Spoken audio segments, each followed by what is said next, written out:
Welcome, welcome, welcome, welcome. I hope that you enjoyed that music. Hallelujah. So welcome. It's so great to see all of you ministers and friends and family.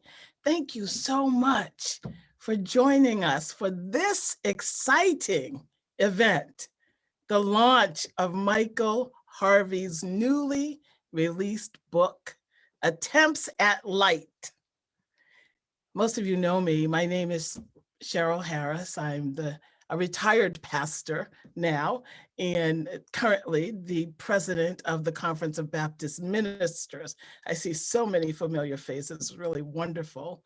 Uh, the Conference of Baptist Ministers, along with many of you, had the honor of celebrating Michael Harvey's exemplary leadership as executive director.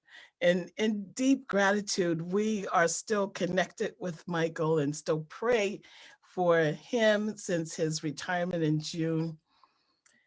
But tonight, on behalf of the Conference of Baptist Ministers Executive Committee, it is my joy and delight to share with you the gift that we gave to Michael for his retirement. And that gift is this book, Attempts at Light. Gratitude is in order for the team that worked to pull this all together. And I want to give special thanks to Matt Rasher, our Conference of Baptist Ministers treasurer. He served as the project lead for the entire project, and he worked closely with Michael and the publisher in a small, dedicated team to convert Michael's decades of notes and musings and poetry and essays into this stimulating book, Attempts at Light. So we're honored to provide a complimentary copy to each member of the Conference of Baptist Ministers. And if you have not yet received your copy and you want to make sure you're on the list, just send an email to info@Conference of Baptist Ministers and just let us know, add me to the list for Michael's book, and we will make sure you get one. You get one. Additional copies can be purchased at Amazon. So please feel free to go there and share. So for tonight, what we offer is an opportunity for you to hear some readings from Michael's book, some selections. They are previously recorded selections by our esteemed author. He may be inspired to share something live. I'll let him be the judge of that. In addition, there are several reviewers. We asked about 5 members who have an intimate knowledge of Michael and his long ministry among the ABC to add their voices to the stunning collection, and they agreed. So there are some readers that you'll hear tonight also pre-recorded. They will read a selection from Michael's book as well and share their reaction responses to how that piece impacted them, touched them. So right now, your microphones are muted, and they're going to stay that way until we get to the Q&A, because we want to make sure that you hear all that is going to be presented to you in these recordings and conversation with Michael.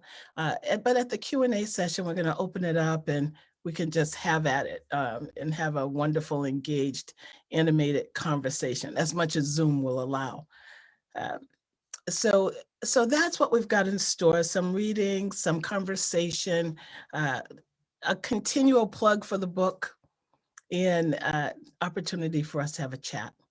I know that Michael's got some family here, so welcome to all of the family members and his friends.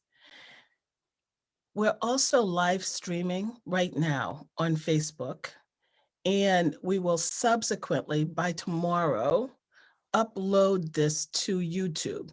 Now, the Conference of Baptist Ministers has a YouTube channel, and if you would go there, that would be great, because we don't have many subscribers right now. We'd love to boost that number up. So the Conference of Baptist Ministers, CBMM, has a YouTube channel. If you go to YouTube and CBMM, you will find us. All of the readings will be available on the YouTube channel for this time forward. So that's where we're going. That's what we've got in store. And Attempts at Light is this beautiful compilation of insightful, lyrical, prophetic offerings that support the living out of Christ likeness on a daily basis. As I was thinking about how to put it in a couple of sentences and came up with those two, I'm also reminded what Plato said.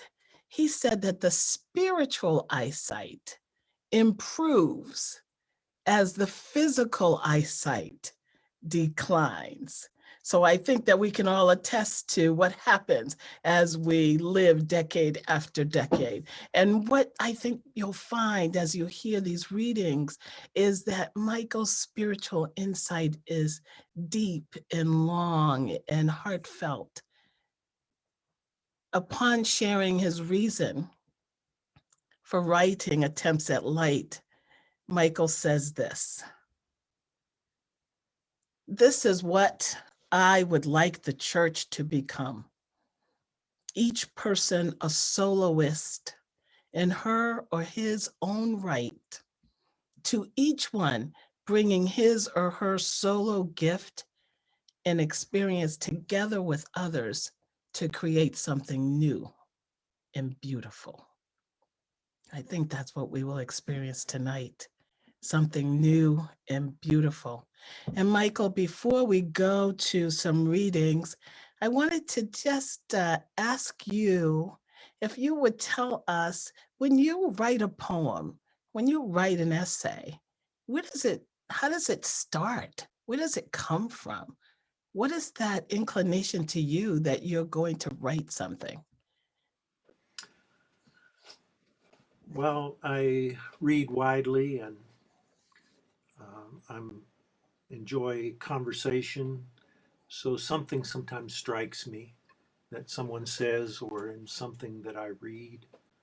And, uh, and I used to, when I was a pastor in a church, I had to write an essay, a small essay for the newsletter every month. So um, I was under the gun, you might say. So that's why I wrote a lot of essays, and some of them are in the book. Yeah. And I've been writing poetry since I was young, and I've written lots of poems. Some of them are really bad. uh, I tried not to include too many of those in the book. And other essays I've written for different purposes and reasons, of trying to express some of the ideas that I'd like to get across to people. Yeah. Uh, I'm very I, I believe so much in certain principles. I believe in dialogue. I believe in equality among partnership among people. Mm-hmm. And I believe that the purpose of the church is to win the world to you will love your neighbor as yourself. Yeah. Yeah. And I feel Beautiful. that the presence of God is with us in this conversation, in this time together, and with us always, everywhere.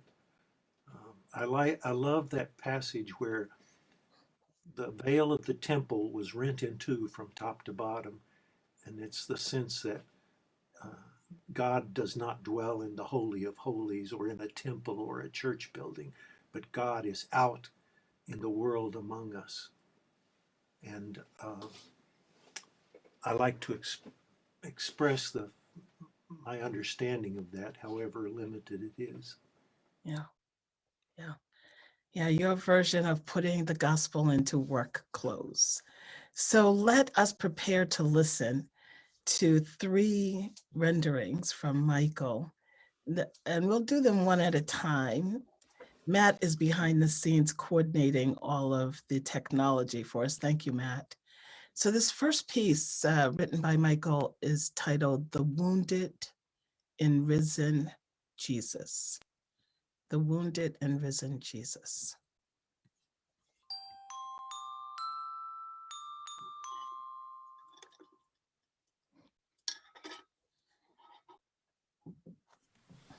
This poem is entitled The Wounded and Risen Jesus.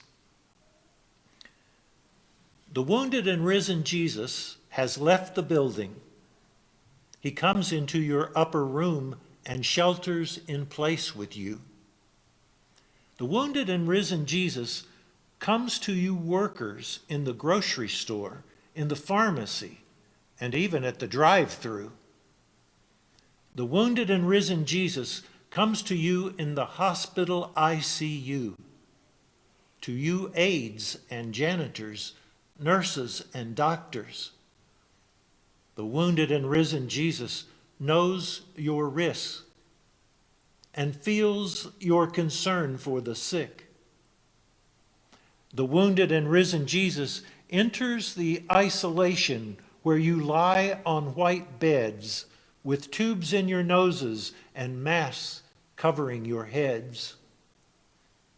The wounded and risen Jesus knows how it feels to gasp for breath.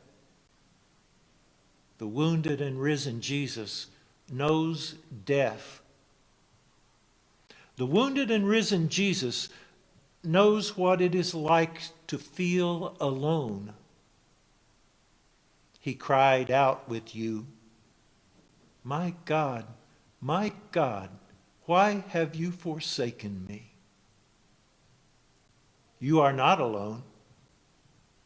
The wounded and risen Jesus will still be here when this is gone. Hey, I was muted, so sorry. So we're having a few technical difficulties. Matt is working on that behind the scenes. That first piece, The Wounded and Risen Jesus, just seems so apropos as we're coming together on the heels of Easter and the risen Christ, and as we're coming towards the end prayerfully of COVID-19 and the illnesses that people have seen and the hard year that people have been through, and all of the ways that we all need to be reminded that Christ is still here, still with us. So the wounded and risen Jesus, the timing for that could not be better. So this second writing follows when you think about that Christ is still here, still with us, abiding with us in the hospital or under terrible conditions. Then we need the armor of God. We need the armor that God provides. And this next reading is Michael's interpretation of Ephesians, the armor that God provides.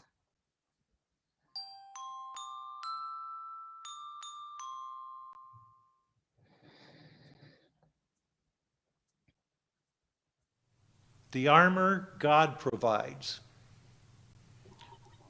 An interpretation from Ephesians. Be strong in Jesus.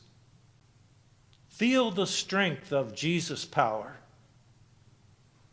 Together, completely prepared in the armor God provides, take your stand against the strategy of divide and conquer. Remember that our struggle is not against flesh and blood. Our struggle is against systems of domination, oppression, and secrecy. For this struggle, you need the complete armor God provides, so that you can stand your ground on that day. When you are completely equipped, you will stand your ground. Therefore, put on the skirt of truth and the breastplate of justice and mercy. For shoes, put on anything that will make you ready to proclaim the good news of God. And always take the shield of covenant trust. With it, you will be able to quench all the flaming arrows of those possessed with evil. And take the helmet of salvation and the living sword, the Word of God. Throughout the struggle, pray earnest, living prayers. Be mindful of all those in the struggle with you and earnestly pray for them.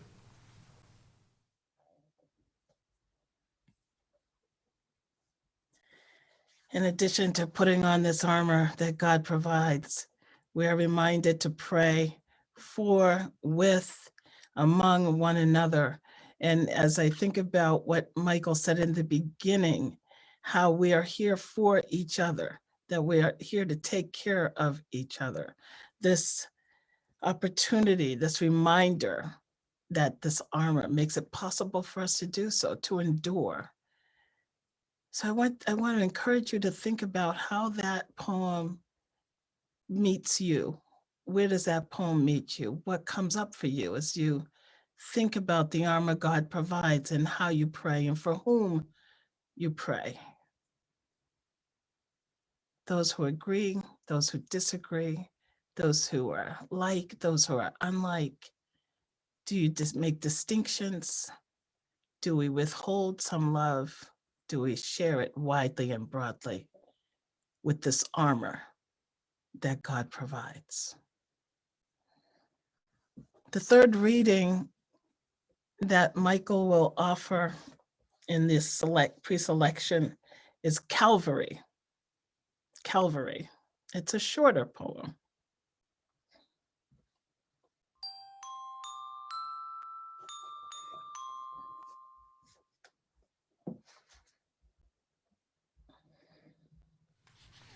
This next poem is entitled Calvary. Love the sinner, but hate the sin, the young pastor said. But what you call sin is who I am, the young woman said. I had read of the murders in Orlando when I overheard this exchange. Young people were celebrating who they are, dancing through the night, having won the right to be who they are. But this young man, who would not live with who he is or with who they are, who would not celebrate who he is or who they are, destroyed their dreams, replaced their dancing with screams, gave their fathers and mothers, sisters and brothers, friends and lovers a lifetime of no relief from grief. He was a bitter, hate-filled man. There were and are more such men, killing sons and daughters, sisters and brothers, neighbors and lovers in Orlando, in San Salvador, at Sandy Hook and East Aleppo, in Gaza, East St. Louis and San Bernardino, at Dachau and Wounded Knee, in Hiroshima, Rwanda, and Ludlow, and on a hill called Calvary.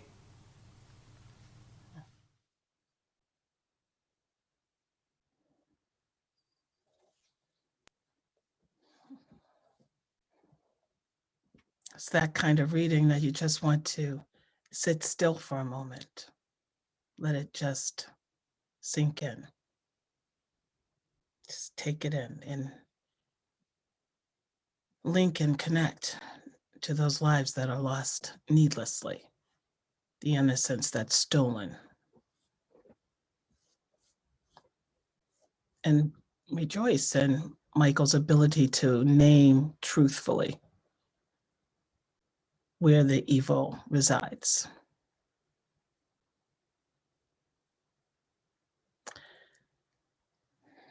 So we're going to switch gears now and hear from two reviewers.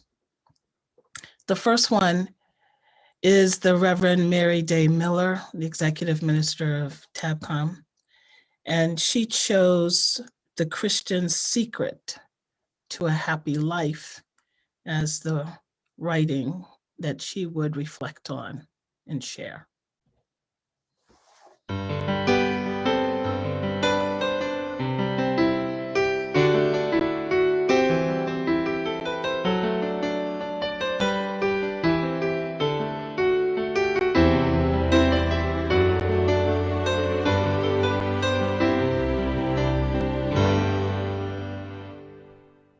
Hello, my name is Mary Day Miller, and I am the Executive Minister for the American Baptist Churches of Massachusetts. Michael Harvey's Attempts at Light is a thoughtful little book that bears witness to Michael's heart and mind and spirit, a unique combination of compassionate pastor and passionate prophet. I would like to share with you a passage that spoke to me and to the struggle we all face to keep the things of God first in our lives. This one is in his section of essays and other writings entitled The Christian's Secret to a Happy Life. He fleshes out a quote from Rudolf Bultmann. The question is whether a person really desires God and God's reign, or the world and its goods. He begins by talking about all of the temptations that we face to find our happiness in material things, in wealth, in objects, even in food. And then he says this, "But I easily fell for his temptation, because my heart wanted the things of the world, not the things of God. Many times since I have fallen for the devil's line that the world and its goods bring happiness.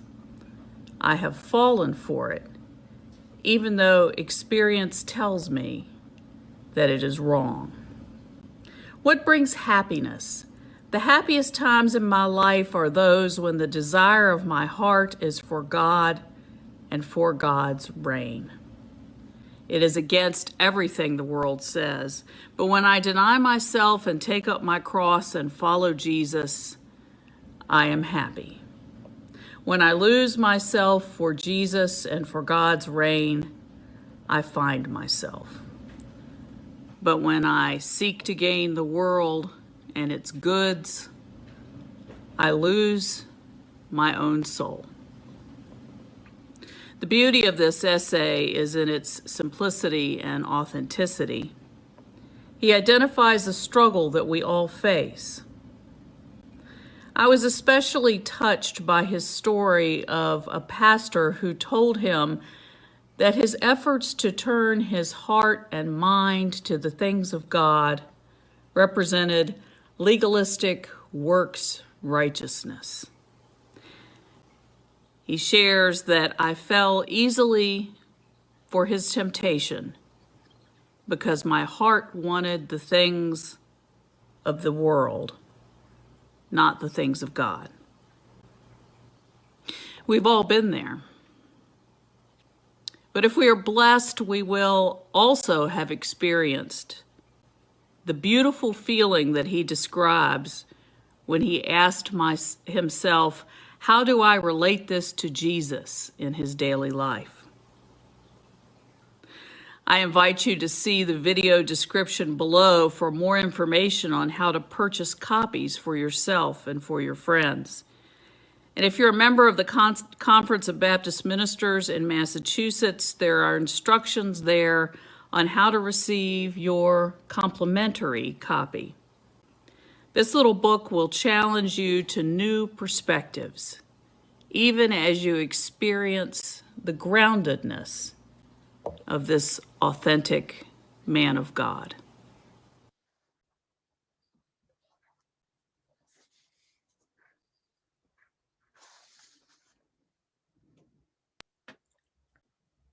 I think that with each reading, and you'll see this for yourself, if you ponder it, you come away with some reflections that hopefully help you deepen your own spiritual walk in your daily Christ-likeness. As I was listening just even now to Mary Miller, the question came up for me, what makes me happy? What makes me happy? I think it's a question that we should ask ourselves from time to time. Our own, I call her our own, Cassandra Dawsonville was in Massachusetts for so long, but she's been in the national office for a long time now too. Cassandra is a dear friend of Michael's and beloved of all of us here in Massachusetts. And she also took the time to select a favorite and read it and offer her reflections on the reading. And this piece is called, well, I'll let her tell you what it's called.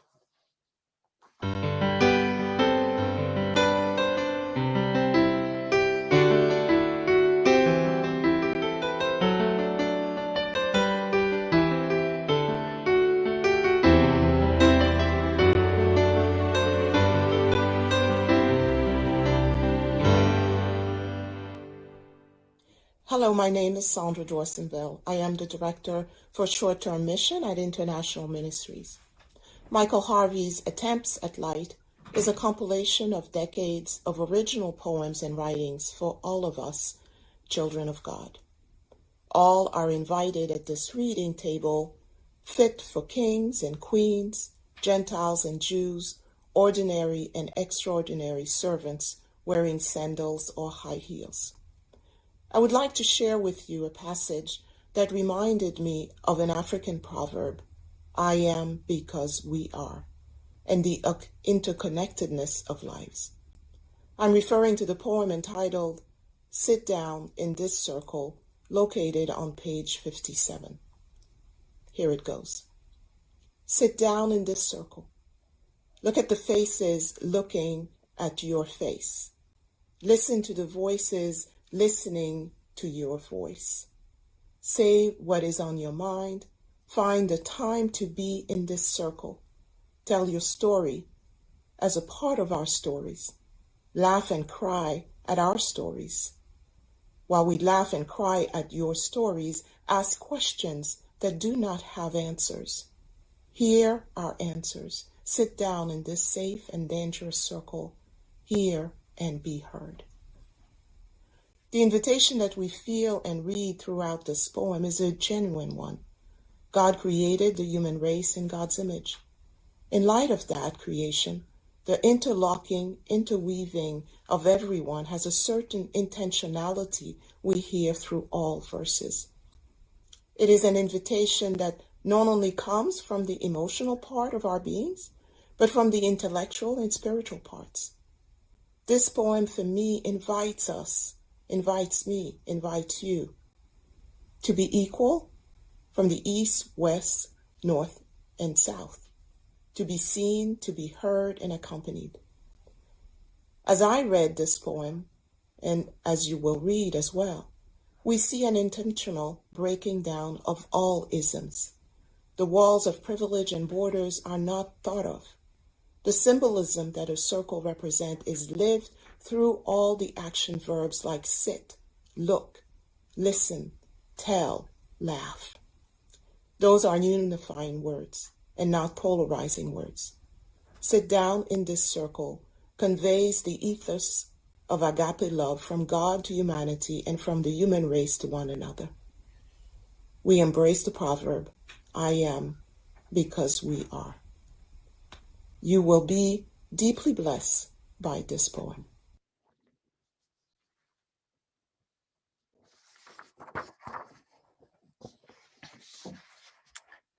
Thank you, Sandra. When it comes to the love of God, at our farthest, we are not too far. At our latest, we are not too late. The circle, there's no head, no tail, all equal on the same plane together. Thank you, Michael, for these beautiful offerings and renderings. We have a few more before we open it up to a conversation with all of us. And the next rendering is the one recorded by Michael. It's called The Most Excellent Way. The Most Excellent Way.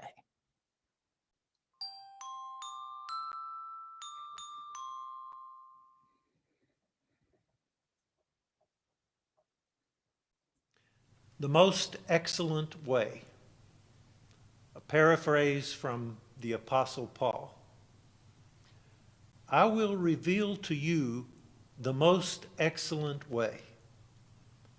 I may be proficient in all languages, even the language of angels.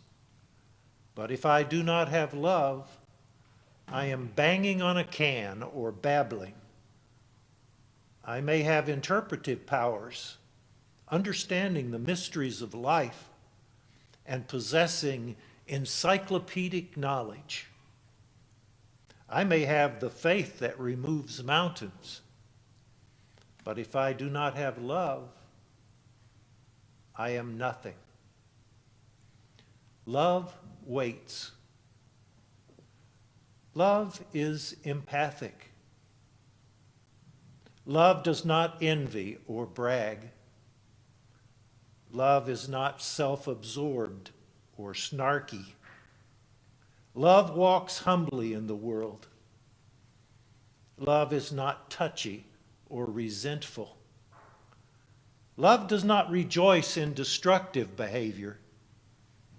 Love rejoices in justice and mercy. Love listens. Love trusts. Love hopes. Love lasts. Love never gives up. Interpretations will end. Speaking in tongues will end. Knowledge has limits. Our knowledge is partial. Our interpretation is partial. When the wholeness comes, the partial will come to an end. When I was a child, my speech was that of a child. My reason was the reason of a child. Over the years, I grew out of my childish ways. Now we see a passing reflection in a window. Then we shall see face to face. Now I see a shadow. Then I will see the whole picture. Faith, hope, and love last. The greatest of these is love. Make love your goal.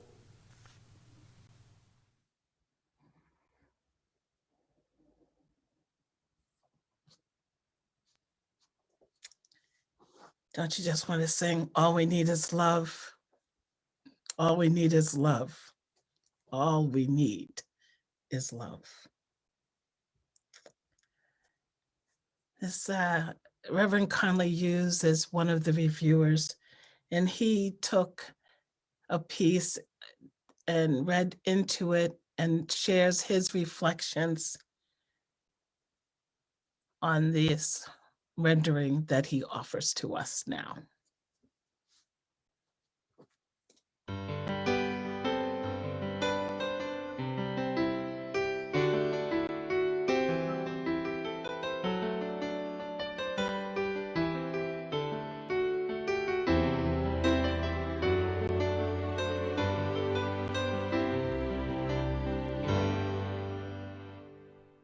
Hello, my name is Conley Hughes Jr., and I'm the senior pastor of Concord Baptist Church of Boston and Milton, Massachusetts.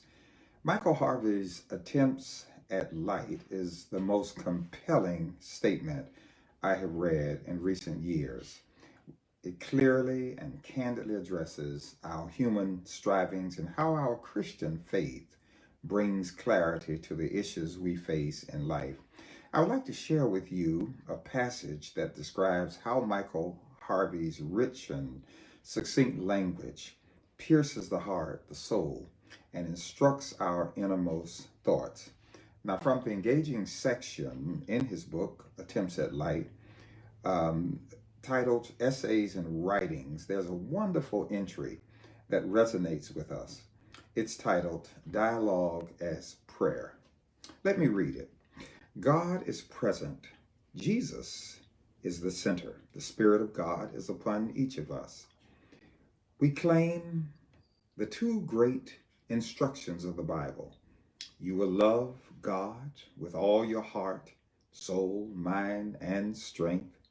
You will love your neighbor as yourself. We will listen and speak in an attitude of prayer. We ask for three gifts from God for this experience. One, understanding to accept that we do not have enough knowledge for life's problems. Wisdom to listen intently to each other. And courage to inquire thoughtfully. I will respect silence, remembering that God is in the sound of silence. I will speak the truth as I understand it in love. That passage is the essence of our faith and our human dilemma. And what is very important about it is also that it is dialogue as prayer. As we relate to each other, we come to understand that, after all, prayer is a dialogue and not a monologue. That prayer is a relational experience with each other. And no one can state that as clearly and as articulate as Michael Harvey. We can clearly hear his voice in this essay and throughout all of his book. That particular passage resonates with me because I have a profound respect for dialogue, and to see dialogue as an opportunity to, as prayer, as submission to the will of God. So see the video description below for more information about how to purchase copies for yourself and your friends. If you are a member of the Conference of Baptist Ministers in Massachusetts, there are instructions there for how you can receive a complimentary copy. You will not be the same after reading this great work.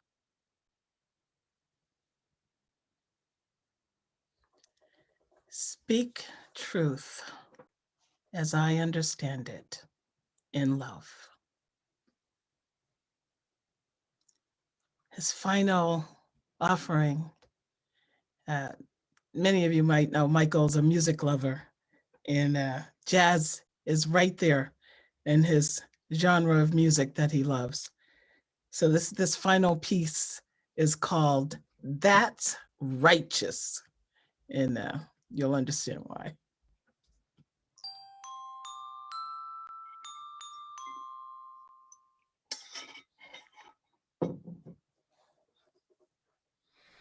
That's righteous.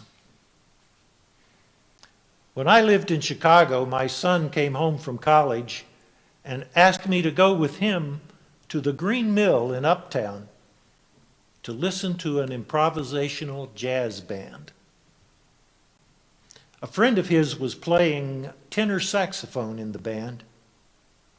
We arrived early to get a good seat. I was seated next to an older man who told me he used to play the trumpet, but now, because of his health problems, he could only come out and listen. By the time the band came in, the room was packed. The piano player started the set by playing a simple melody that we all knew, Amazing Grace. I whispered to my son, Sean, that I felt as if I were in my home church back in West Virginia. Sean said, "Oh yes, there's a stained glass window here too. Only it says it's Miller time." Soon the drummer came in to provide background beat, and the piano player began to take the old song in a new and sacred direction.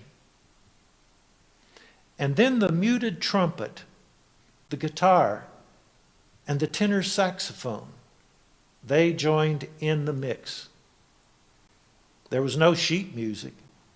They were playing off one another by listening. They figured out where they could join in. And they created something new and something beautiful and meaningful by just listening to each other. The band would quiet down and each instrument would do a solo, taking the band in some meaningful direction. And then the other instruments would move into the piece, and together they would create this piece of meaningful and new music. The end came when the piano player moved from the beautiful and complicated piece to which they had come together and picked up where he started off with the simple tune of Amazing Grace. When he stopped, there was silence in this crowded bar. It seemed like a long time, but it was probably only a few seconds. The silence was broken by the old man. "That's righteous." Then the place was up for grabs. This is what I would like to see the church become. Each person a soloist in his or her own right, and each one bringing her or his solo gift and practice and experience together with the others to create something new and meaningful and beautiful.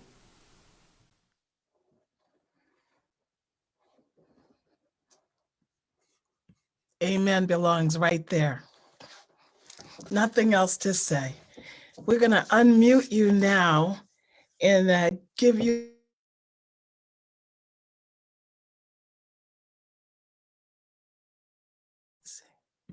There we go. Back. Am I back now?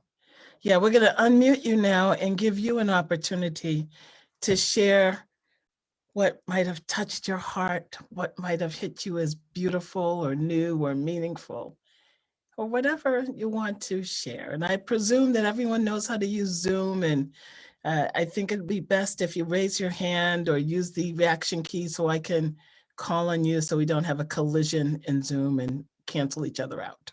So please share with us what's on your hearts and minds. Let's see, once we get you unmuted. Are we good now, Matt? Or is it possible for people to unmute themselves? Yes, everyone should be able to unmute themselves now. And can we just give a heart, just maybe a hand clasp to Matt for running all that technology back there. Thank you so much. Awesome. Yeah, so what did you hear? What would you like to say?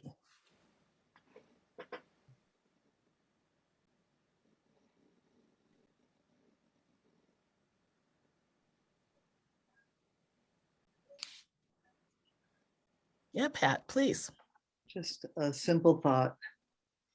I forget who brought up the passage from 1 Corinthians about love, but my experience with Michael is Central Baptist clergy meetings and other different things where we've been at the same place, trainings, and I feel like what really affects me about Michael is he has love that just shines through, you know, no matter what's going on.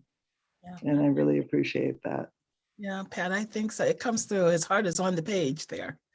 in those writings. Yeah, for sure. What did you hear that touched? Yeah, thank you, Cindy. Go ahead. Hi, Cindy Maybeck here. So great to see everybody. I'm thinking about all of the past years of sharing in ministry with Michael and how many conversations we had over coffee after an installation or ordination, or sitting in a coffee shop discussing a particular text from Ephesians or Luke, or talking about how to take a situation that was in the front page paper into the pulpit, or how to handle a particular difficult church. Do you guys have difficult church member? And I mean, it was just doing ministry. And to see Michael's collection of a lifetime placed into poetry seems to me his testimony that all of us clergy are doing art. Yeah.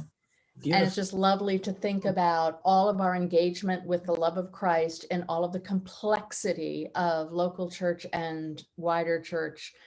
It's art and it's beautiful. So that's a great gift that Michael gives all of us. Yeah, I feel like my ministry and other people's ministries are reflected on those pages, and it's a lovely thing to witness. Yeah, it definitely meets that category about new and meaningful and beautiful when you think about art, because art is so organic and in the moment and representative of the times. Yeah, wonderful. Yeah. Yeah, Anita, please unmute yourself. Thank you. Well, I just found myself particularly touched by that last piece about the music and the jazz, and how congruent it was with how I have experienced Michael. Another word I would use for it is Michael has a core of hospitality, so that every voice is at the table is welcomed. Yeah, sweet. Even if it's different and not necessarily what we had expected. And that sense of the jazz and the playing off each other is also a profound sense of radical hospitality, which is certainly what Jesus taught us. Mm-hmm. But I have experienced Michael's hospitality toward me and toward a whole lot of other people and other situations that we have pondered over in churches. And it's always lovely when somebody is congruent with what they say and what they do and how they live. And Michael has always been an inspiration to me and continues. Yes, thank you so much, Anita. It reminds me of how jazz is improvisational, that Michael represents that improv energy. You go with the flow, just work with whatever's happening. So I want to open it up now to Michael and offer for any of you any questions that you might have for him. And I'll just turn it over to you, Michael. You say whatever you want to say, do whatever you want to do. Well, I'm glad for all of you being here. It's nice to hear nice things, but I tend to blush. But I hope you enjoy the writings, and let me know what you think. And somebody said something about in one of the chat rooms about signing a book, but all of the books I've already signed for many of you, but they haven't been mailed out yet. But I will sign all the books that are going out.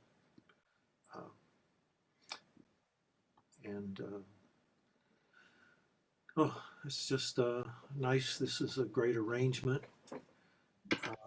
I felt when we sort of had a little technical difficulty there and we were just waiting, I thought I got inspired to write a new poem based on the prayer, give me patience and give it now. Give it now, exactly. Yeah, who needs patience? Yeah, thank you. So Michael, are you still writing? I mean, are you already starting to fill up a new book? Yes, I'm writing still, and just submitted some poems to a journal that Matt told me about, Uh-huh. and doing quite a bit of writing. Uh, I'm hoping to share them with you at some point. Okay. Some So of you know my poem "Jesus Came to Minneapolis," which I think is pretty relevant. Not that it's a great poem, but it's relevant for what we're going through now and the yeah, trial in Minneapolis. yeah. Michael, is that a poem that you would be willing to share with us now? If I can find it. If you need to find it. And while he's looking for it, other questions or comments or reactions that struck you as you were listening to that compendium of beautiful work? Or you just struck to silence? Yeah. Yeah, Tom, please. And then yelling. Thank you. I ordered the book from Amazon and got it yesterday, and I've read half of it, and I'm just blown away by the wisdom and the real sense of gospel that Mhm. Michael shares in his translations, in his poems, and in the stories I've read. I haven't read all the stories yet, and I haven't read all the translations, but I just really eat up the book. He's a wise person. Michael, you are a wise and spirit-filled. I have a sense of grace when you're around and when you're present. Just really appreciate your connection.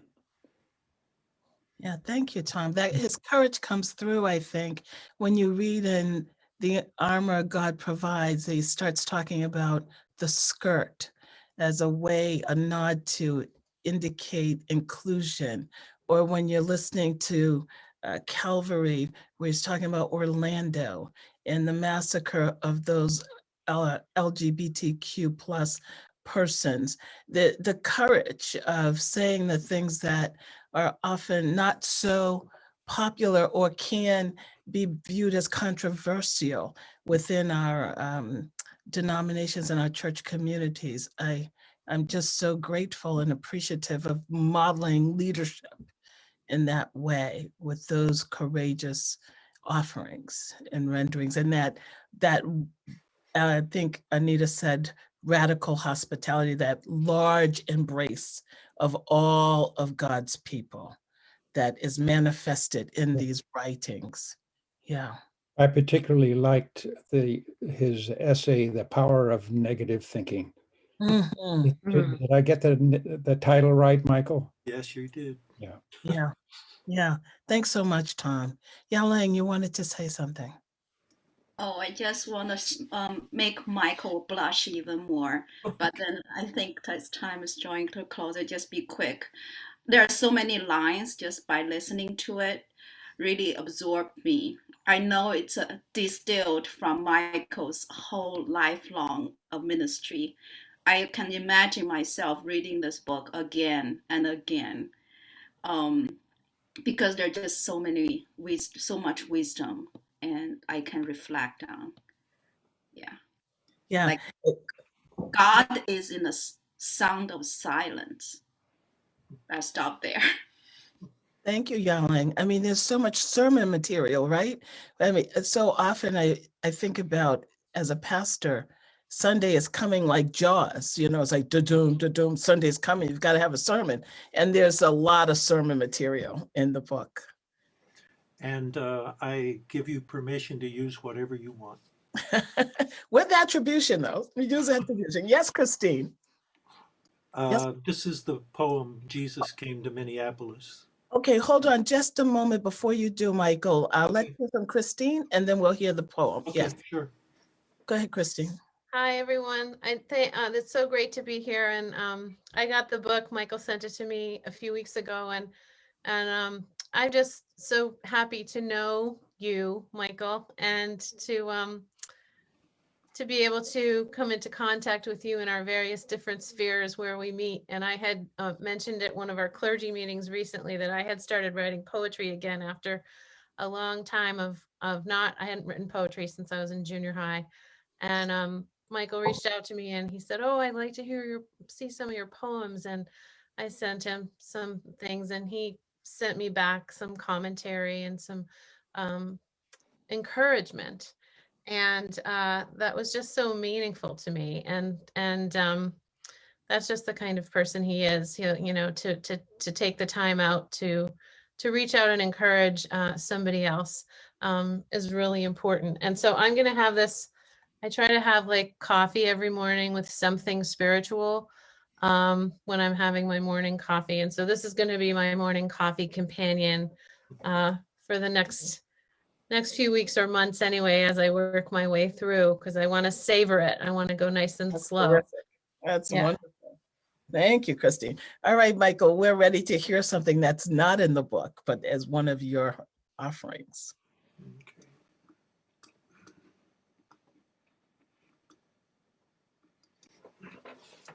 I wrote this poem after the killing in Minneapolis of George Floyd. Jesus came to Minneapolis, but the church didn't recognize him. He was black, with stubble on his chin. Oh, he was a troublemaker. There's no denying that.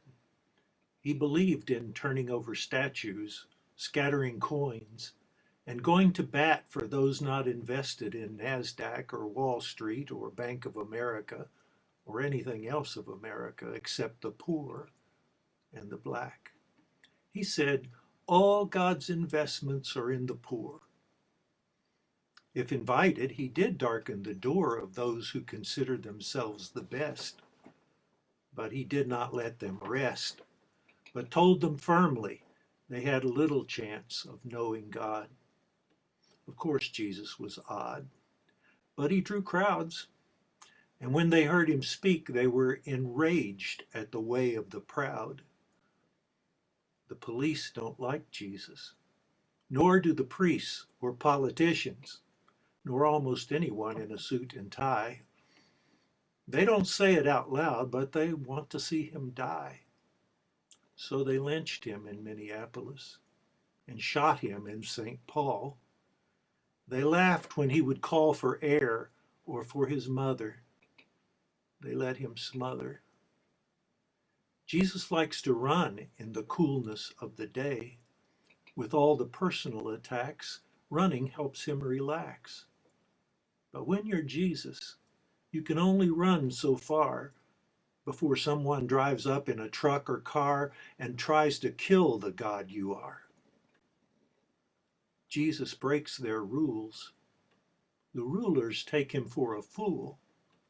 Oh, the rulers can be cruel. Pilate and Herod sit in Washington with some priests from Virginia and Texas. They worship money and call it God and take it off their taxes.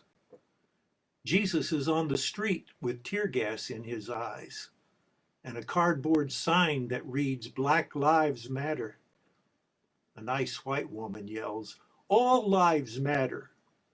And Jesus calmly says, do all lives matter to you?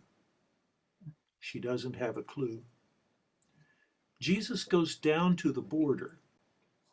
His heart is shattered when he sees his children in cages and his mother and brothers scattered with nowhere to go. He calls out to the priests and politicians, can you show compassion? They say, compassion is not in fashion. Jesus is marching with his friends on the streets of New York City. Jesus is where the mighty try to put an end to pity. Jesus stands against the sin of this Christian land, where Pharisees stand with Bibles in hand, though seldom read.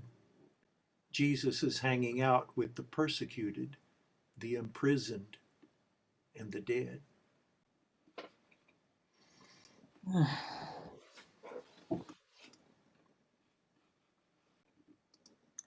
Again, one of those poems that you have to sit with, that touches deeply, especially at this time with the trial going on. So raw, so raw. Anything that anyone would like to say in reaction to that particular poem?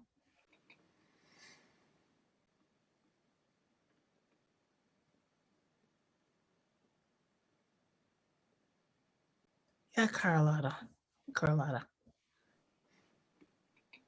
You said it right, Carlotta. Hello, everyone. Yeah, silence is golden. I am just basking in such celebrative and congratulatory to Michael, Reverend, this great work. I love the title. I love everything about it, what I've heard tonight.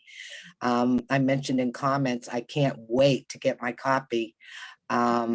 I'm kind of in a place where everything touches me, especially humanity, the gospel, justice, all the things that were talked about and you read tonight. And one that touched me, Michael, over all the years, you are so genuine and authentic and loving and Christ-like.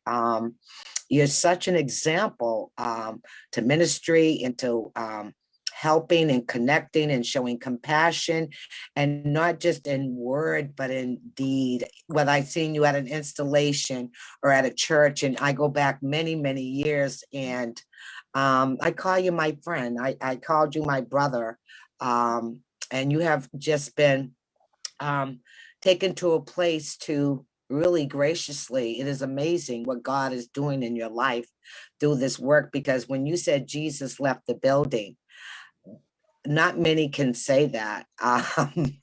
That is, holding Jesus hostage. And I was so touched by the wounded and risen Jesus. Yeah.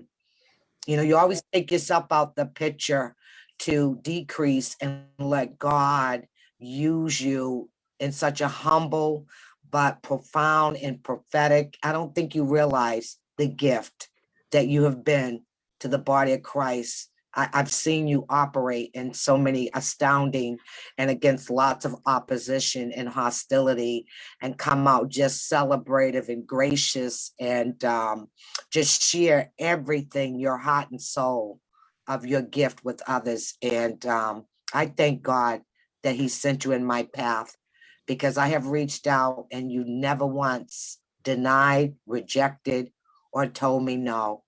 And that is incredible. I can't say that about too many. So it brought tears to my eyes, when you talked about in the hospital, and then Calvary, and Ephesians was my thesis. Wow. I can't wait to get my copy.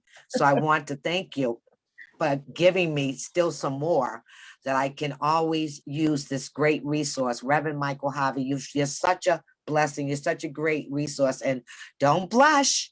You deserve it. Thank you, Carlotta. That's so wonderful. So let's have the gift to keep giving. The Conference of Baptist Ministers has gifted this book to Michael as a retirement gift. Michael has gifted this book to the Conference of Baptist Ministers in Massachusetts. We would like to encourage you to gift the book to those near and far within ABC and outside of ABC. I remind you, you can purchase it on Amazon. And if you're a Massachusetts minister and within the conference, send a note and we will make sure you get your copy. Carlotta, your copy will be on the way. And I want to thank each and every one of you for being here, for supporting this work, for supporting this stunning collection of prophetic courageous, empathic, loving, and kind messages from this wise scholar, pastor. Attempts at Light. Tell everybody. And we're going to have another book launch on the April 29th at 3 p.m. So if you know folks that might benefit from coming, let them know. Thank you and good night. Peace and goodness to you all.